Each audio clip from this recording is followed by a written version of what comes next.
मेरे प्यारे छात्र छात्राओं, आज मैं तुम लोगों को योग और हम पाठ समझाऊंगी। योग और हम का मतलब यह है, योग मतलब तुम लोग जानते हो, योगासन मतलब व्यायाम। योगासन के द्वारा हम अपने मन को पवित्र कर सकते हैं, पवित्र या शुद्ध कर सकते हैं। तो इसीलिए हमें क्या करना चाहिए, हमें रोज क्या करना चाहिए, योग मतलब योगासन करना चाहिए। अभी हम पाठ को पढ़ेंगे। व्यायाम शारीरिक और मानसिक उन्नति का मूल है। तो व्यायाम मतलब योग। व्यायाम करने से हमारी क्या क्या उन्नति होती है, शारीरिक, शरीर की उन्नति और मानसिक उन्नति भी होती है। मानसिक सुख प्राप्त करने का मुख्य साधन और मानसिक सुख प्राप्त यदि हमें करना है तो हमें व्यायाम करना अति आवश्यक है। शारीरिक स्वास्थ्य के लिए भी इसके लिए सबसे अधिक सुगम उपाय व्यायाम है। और शारीरिक या मानसिक दोनों प्रकारों में हमें यदि उन्नति चाहिए तो हमें क्या करना आवश्यक है, व्यायाम करना आवश्यक है। तो शारीरिक स्वस्थ मतलब क्या है? शारीरिक मतलब हमारे जितने शरीर के अंग है उन सभी को समुचित ढंग से परिश्रम कराना ही शारीरिक व्यायाम हमें कहते हैं। तो अभी देखो, शारीरिक अंगों द्वारा समुचित ढंग से परिश्रम करने को ही क्या कहते हैं, व्यायाम कहते हैं। तो स्वभाव की गंभीरता और प्रसन्नता के लिए व्यायाम आवश्यक है। और स्वभाव में गंभीरता आना बहुत जरूरी है। एक व्यक्ति को स्वभाव में गंभीरता आना जरूरी है और उसमें प्रसन्नता भी आना जरूरी है। तो इसीलिए इन सभी के लिए हमें व्यायाम करना जरूरी है। तो अभी देखो नेक्स्ट पैराग्राफ, सबको प्रतिदिन नियम पूर्वक व्यायाम करना चाहिए और केवल एक ही को व्यायाम करना है, दूसरों को नहीं करना है, ऐसा नहीं है। हम सभी को, मतलब बड़े बूढ़े सभी को, जो है युवक हो या जो है बच्चे हो या बूढ़े हो, जो भी हो, क्या करना चाहिए, हमें व्यायाम करना चाहिए और वो भी प्रतिदिन व्यायाम करना चाहिए। इसके लिए यह जानना भी महत्वपूर्ण है, ये भी जानना महत्वपूर्ण है कि व्यायाम कब और कैसे करना चाहिए। व्यायाम केवल करने से नहीं होता, उसका भी एक नियम निर्धारित है। तो उसी हिसाब से हमें व्यायाम करना चाहिए। तो अभी देखो हमें कब कब व्यायाम करना चाहिए। ध्यान रहे, व्यायाम नहाने से पूर्व करना चाहिए और व्यायाम नहाने से पूर्व करना चाहिए, नहाने के बाद नहीं। क्योंकि देखो, व्यायाम से शरीर के सभी अंगों में गर्मी आ जाती है। जिस तरह तुम लोग खेलते हो, कभी कभी खेलने समय तुम लोग को गर्मी आ जाती है, तो उसी प्रकार व्यायाम करने से भी हम लोग के शरीर में गर्मी आ जाती है, अंगों पर गर्मी आ जाती है। और उसके बाद यदि तुरंत हम लोग क्या कर दे, नहा ले, तो हम क्या होगा, हमारी ही क्षति होगी। तो यह कहा है, इसलिए व्यायाम के तुरंत बाद स्नान करना हानिकारक है, मतलब हमें बीमार भी हो सकता है व्यायाम के बाद स्नान करने से। इसीलिए व्यायाम के बाद नहाना नहीं है। तो क्या करना है, नहाने के पूर्व ही करना है। नहाने से पूर्व क्या करना है, व्यायाम करना है, नहाने के बाद नहीं। अभी देखो, शरीर, ये हो गया दूसरी बात। पहला तो हम लोगों ने पढ़ लिया। अभी दूसरी बात क्या, देखो दूसरी बात हमेशा यह याद रखे कि व्यायाम खाने से पूर्व करें। तो पहले हमें क्या मिला था कि व्यायाम नहाने के पूर्व करें, और अभी दूसरा क्या मिल रहा है, दूसरा ये पता चल रहा है कि हमें व्यायाम खाने के बाद नहीं करना चाहिए, व्यायाम खाने से पहले करना चाहिए। क्योंकि खाने के बाद व्यायाम करने से हमारे पेट में क्या हो सकता है, विकार पैदा हो सकता है, मतलब हम बीमार पड़ सकते हैं। तो यह कहा है, खाने के बाद व्यायाम करने से पाचन तंत्र जहाँ हमारा खाद्य जाकर पहुँचता है और जिसमें क्रियाएं करना चालू हो जाता है। तो अभी देखा, पाचन तंत्र पर अधिक दबाव पड़ता है, तो कुप्रभाव पड़ने से हमारा क्या होता है, पेट का विकार शुरू हो जाता है। तो इसीलिए व्यायाम कभी भी खाने के बाद नहीं करना चाहिए, खाने से पहले करना चाहिए। व्यायाम को हम दो श्रेणियों में रख सकते हैं। अभी देखो, व्यायाम के प्रकार दो है। अभी क्या क्या है देखो, एक तो वे जिन्हें करने में शरीर के अंग को विशेष शक्ति नहीं लगानी पड़ती। एक जो है व्यायाम है जिसमें शरीर को इतनी कसरत नहीं करनी पड़ती, मतलब इस शरीर में इतना दबाव नहीं पड़ता है। तो अभी देखो कौन कौन सा व्यायाम है, घूमना, दौड़ना, उठक बैठक, रस्सी कूदना आदि। ये सब तो हम लोग रोज करते हैं, हम लोग को पता ही है। हम घूमने भी जाते हैं, हम लोग सभी घूमने भी जाते हैं, दौड़ते भी है उठक बैठक रोज करते हैं, रस्सी कूदना, ये सब इन सब को करने में हमें क्या नहीं लगाना चाहिए है, ज़्यादा शक्ति लगानी नहीं पड़ती है। तो ये साधारण व्यायाम है। अभी दूसरा व्यायाम देखो, जिनको करने में विशेष शक्ति लगानी पड़ती है। और ये दूसरा जो व्यायाम है, इसमें यदि हम करने के लिए जाए व्यायाम तो इसमें शक्ति लगती है। तो क्या क्या है व्यायाम देखो, कुश्ती, वजन उठाना, तैरना। तो कुश्ती खेलने में भी शक्ति लगती है, वजन उठाने में भी शक्ति लगती है, तो तैरने में भी शक्ति। तो इन सभी व्यायाम को करने के लिए हमें भरपूर जो है बल प्रयोग करना पड़ता है। तो अभी देखो, इसलिए दूसरे प्रकार के व्यायाम को हर व्यक्ति सरलता से नहीं कर सकता। तो पहला जो व्यायाम था, तो हम लोग क्या करते हैं, उठक बैठक, दौड़ना, घूमना, ये सब। तो इन सभी व्यायाम को हम लोग रोज करते हैं, परंतु इन सभी व्यायाम सभी कर सकते हैं। और दूसरा जो व्यायाम है वो सभी नहीं कर सकते, क्योंकि उसका भी एक आयु है जिस अनुसार इस व्यायाम को कर सकता है। तो अभी देखो, इसलिए यह व्यायाम ध्यान रखना आवश्यक है कि हर एक मनुष्य अपनी शारीरिक और आयु के अनुसार ही व्यायाम करे। और इसमें ये जो है महत्वपूर्ण बात ये है कि ये इन सभी व्यायामों को, मतलब दूसरा व्यायाम क्या है, कुश्ती, वजन उठाना, तैरना, इन सभी व्यायामों को मनुष्य आयु के अनुसार, शारीरिक शक्ति के अनुसार ही अपना व्यायाम करना चाहिए।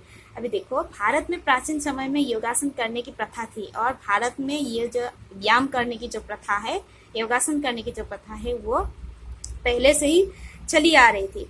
परंतु बीच में क्या हुआ, पाश्चात्य सभ्यता के आने से, पाश्चात्य सभ्यता के प्रभाव से ये जो व्यायाम है बीच में लगभग क्या हो गया था, ठहर गया था। मतलब इसे लोग नहीं अपना रहे थे और पाश्चात्य सभ्यता को अपना रहे थे, और इसी कारण जो है क्या हुआ था, रुक गया था योगासन। फिर भी अभी जो है हमारे जो है भारतवासी अभी योगासन को महत्व देने लगे हैं, और अभी पाश्चात्य सभ्यता के प्रभाव से निकलकर अभी भारतीय लोग जो है व्यायाम करने लगे हैं।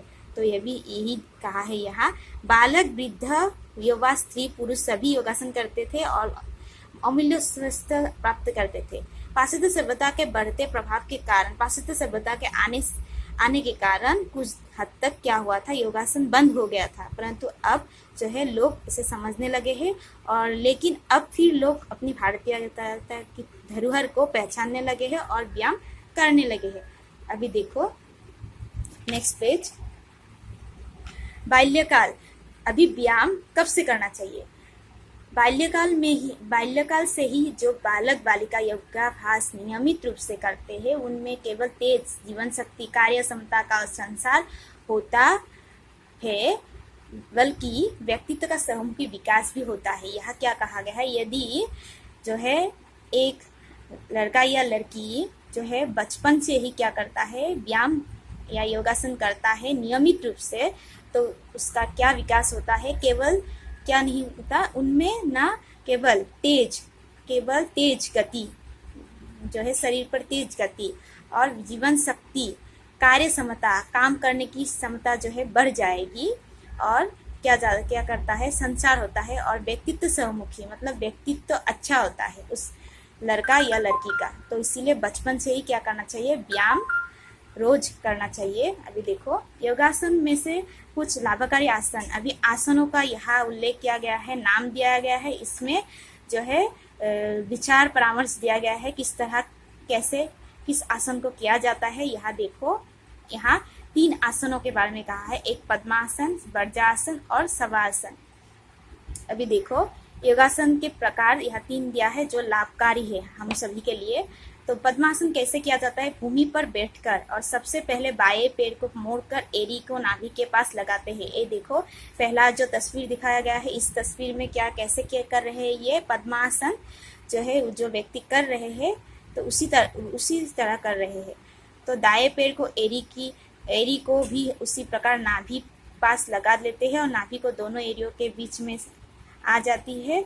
दोनों हाथों को घुटनों पर रीढ़ की हड्डी को सीधा रखते हुए आगे देखते हैं। तो देखो कैसे देखा है, रीढ़ की हड्डी को सीधा कर लिया है, दोनों पैरों को मोड़ लिया है, और हाथ को क्या कहाँ रखा है, एड़ी, फिर दाएं पैर को एड़ी की ओर, और उसी प्रकार जो है नाभि दोनों एड़ियों के बीच में आ जाती है, और दोनों हाथ जो है किस पर रखा है, घुटनों पर रखा है, पैरों के घुटनों पर रखकर जो है जिस तरह ये आसन लगभग हमें और कहाँ देखने को मिलता है, ये आसन हमें जो ईश्वर की भक्ति करते हैं तपस्वी लोग जो है इस आसन को करते हैं, अभी पढ़ने को मिलेगा।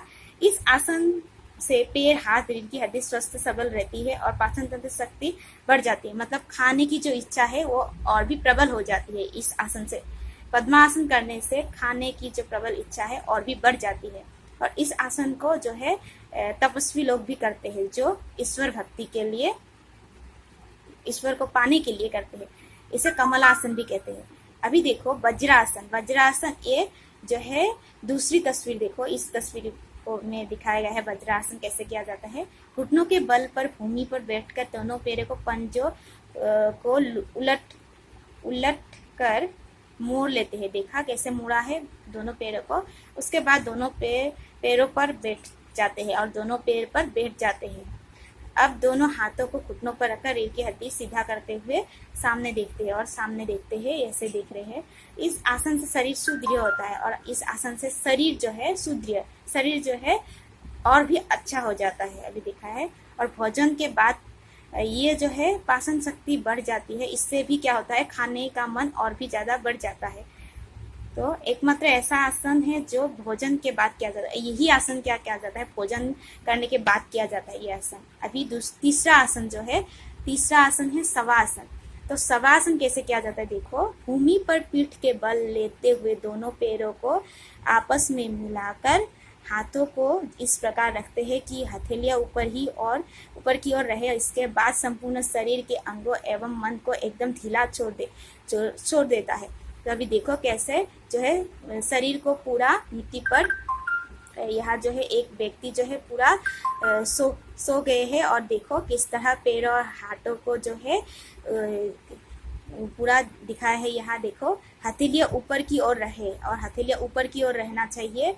और जो है इसके बाद संपूर्ण शरीर को पूरा क्या कर दिया है, जो है नीचे रख दिया है। अभी देखो एकदम ढीला छोड़ देते हैं शरीर को, एकदम जैसे हम सोते हैं उसी तरह वो जो लेट गए हैं, लेटने के बाद उस शरीर को ढीला छोड़ देते हैं। अब देखो इस आसन के करने के बाद शारीरिक और मानसिक थकान दूर हो जाती है। और इस आसन करने के बाद हमारी जो शारीरिक जो थकान है और मानसिक जो थकान है वो सभी दूर हो जाती है, कहा है।